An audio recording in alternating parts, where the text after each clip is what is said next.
Улсын хурлын намрын чуулган завсарлаж улсын хурлын гишүүдэд тойрогтой ажиллаж байна.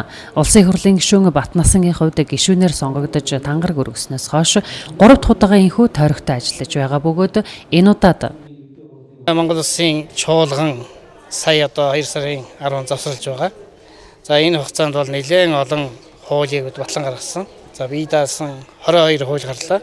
За миний үе Монгол Улсын хэлийн тухай хууль, цагдаагийн албаны тухай, дотоодын зэргийн тухай хуулийн төслийн одоо ажлын хэсэгт орж ажилласан. Зарим одоо хуулиудыг ахалж ажилласны хувьд бол за энэ хуулиудын одоо биелэлт хэр байна, эрх зүйн орчин хэр бүрдэж байна. За энэ хуулиудыг дагаж арсан бас нийгмийн баталгаа хэрэг гарч байгаа талаар бас хүмүүстэй уулзаж зөх газрууд нь одоо судалгаа шинжилгээ хийж ажиллахын төлөвлөгөөтэй байсан. Тэрээр өнөөдөр аймаг орон нутгийн удирдлагуудын хамтаараа Жаргалан сумын иргэдийн төлөөлөлтөд уулзаж улсын хурлаас баталж гаргасан хууль тогтоомжуудын талаар мэдээлэл өгөн иргэдийн сонирхсан асуултанд хариулт өглөө. Улсын хурлын гишүүн Батнасан уулзалтын эхэнд хэлэхдээ Ховд аймагаас сонгогдсон 3 гишүүн 3 тойрогоос сонгогдсон ч гэлээ аймгийнхаа нийт иргэд сонгогчдод уулзаж санал бодлыг нь сонсож ажиллахаа илэрхийлсэн юм а. Улс орны эдийн засаг хямрал бэрхшээлтэй байгаа ч улсын хурлаас аль болох ард иргэдэд ажилтаа орлоготой болгох нийгмийн асуудлыг шийдвэрлэх чиглэлээр олон чухал хуулийг батлан гаргаж байгааг тэрээр онцлон хэлж байсан юм а.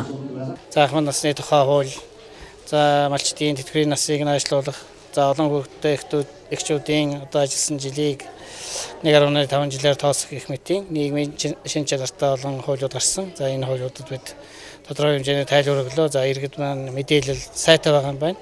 Цаашдаа Монгол Улсын одоо эдийн засагтай холбоотой мөн одоо ахмад залуучуудын ажлын байрны асуудал бол нэлээд яригдж байна. Энэ бол бидний одоо анхаарах ёстой гол ажлуудын нэг. Эдийн засгийн байдал нөхцөл байдал бол сайжрах бах.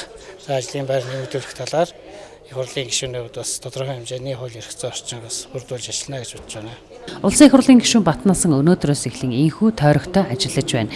Тэрээр 2 дугаар сарын 15-наас эхлэн тойрогийнхоо сумдад очиж ажиллан төр засгийн мэдээллийг хүргэх, улсын хурлаас баталж гаргасан хуулийг сурталчлах, иргэдийн дуу хоолойг сонсон ажиллахаар төлөвлөжээ. Өнөөдөр зохион байгуулсан уулзалтын төгсгөлд улсын хурлын гишүүн Батнасан Жаргалан сумын 12 багийн 70-аас дээш настай ахмадуудаа хүндэтгэл үзүүлж гарын бэлэг гардуулсан юм а.